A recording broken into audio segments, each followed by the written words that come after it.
দিগন্তজোড়া সাতক্ষীরার মাঠে এখন যেন হলুদের গালিচা। সরিষা ফুল থেকে মধু সংগ্রহে মৌমাছির ব্যস্ততা। এ নিয়ে আশায় বুক বেঁধেছেন মৌচাষীরা। চলছে মধু সংগ্রহ, সরিষা আবাদের সঙ্গেই বেড়েছে মৌচাষীর সংখ্যাও। সাতক্ষীরা সদরের বৈকারি ইউনিয়ন, সরিষা আবাদে ভরপুর মাঠ। হলুদ ফুলে মৌমাছির আনাগোনা। ফুল থেকে মধু সংগ্রহ করে বক্সে জমা করে এসব মৌমাছি। সরিষা মৌসুমে তাই মৌচাষীদের ব্যস্ততা। 1.5 মাস থাকা পড়বো এখানে। 1.5 মাসে আমরা 7 দিন পর পর মধু হারভেস্ট করে থাকি এখান থেকে। সকাল থেকে মনে করেন যে এই বক্সে কোনো সমস্যা বা মানে মানে মানে দেখা লাগে আর কি। এই মৌমাছির উপরে আমরা ব্যস্ততা থাকি। এই শীতের মৌসুমে আমাদের ইনকাম হয়, আর এই মৌমাছি থেকে আমরা এই মধু সংগ্রহ করে আমরা বিক্রেতা করি। রানী মৌমাছি দেয় নেতৃত্ব। 7 দিন পর পর বক্স থেকে মধু সংগ্রহ করেন মৌচাষীরা। সরিষা চাষী সন্তুষ্ট ক্ষেতের ফলন বৃদ্ধিতে। প্রতি বাক্সে এক একটা রানী মৌমাছি থাকে এবং প্রতি বাক্সে 6 থেকে 8টা আমাদের এরকম ফ্রেম থাকে। এবং যদি ফুল এবং মৌমাছির অবস্থা ভালো থাকে তাহলে প্রতি সপ্তাহে আমরা 2 থেকে 2.5 কেজি মধু সংগ্রহ করতে পারি।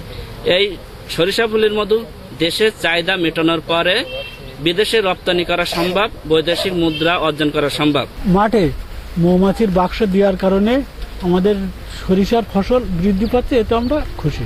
বিনের পোতা বিসিক শিল্পনগরীতে হচ্ছে মধু প্রক্রিয়াজাতকরণ। চলে যাচ্ছে রাজধানী সহ সারা দেশে। ভৌগোলিক অবস্থানগত কারণে এ অঞ্চলে মধুর সুস্বাদু ও চাহিদাও বেশি বলছেন এই মধু ব্যবসায়ী। বাংলাদেশের মধু বাংলাদেশ মার্কেটে ব্যাপক চাহিদা।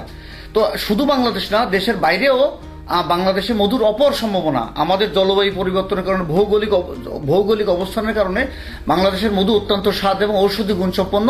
এটা সারা দেশে একটা ব্যাপক চাহিদা রয়েছে। মধুতে বিপ্লব ঘটছে সাতক্ষীরায়। সংগ্রহ ও মৌচাষীর সংখ্যা বাড়ছে, সৃষ্টি হচ্ছে কর্মসংস্থান, বলছেন বিসিক কর্মকর্তা। সাতক্ষীরায় যে মধুর যে বিপ্লব, মৌচাষীরা যে প্রচুর মৌচাষীর সংখ্যা দিনকে দিন বাড়ছে। আমাদের বিসিকের কিন্তু এখন বর্তমানে নিবন্ধিত প্রায় 350 মৌচাষী আছে। আমরা যদি বলি এই সংখ্যা কিন্তু আরো বেশি, এটা প্রায় 500-600 হবে। আমরা চেষ্টা করছি যে প্রত্যেক মৌচাষীকে নিবন্ধনের আওতায় নিয়ে আসতে। মধু চাষে কৃষকগণ এ পর্যন্ত 29 জন মৌচাষী প্রায় 5000 উপর মৌ বক্স বসিয়েছেন। এর থেকে তারা প্রায় 21,000 কেজি মধু সংগ্রহ করেছেন। এখানে বেকার যুবকগণ এই কাজে এসে তাদের যেমন কর্মসংস্থান তৈরি হচ্ছে, অপরদিকে ফসলের উৎপাদন বাড়ছে। সারা বছর এই ফুলের সমারোহ থাকে, সেদিকে খেয়াল রেখে আমরা তাদেরকে পরামর্শ দিচ্ছি। আশা করা যায় যে এই এলাকার এই মধু চাষের মাধ্যম দিয়ে অনেকের আর্থসামাজিক অবস্থার উন্নয়ন।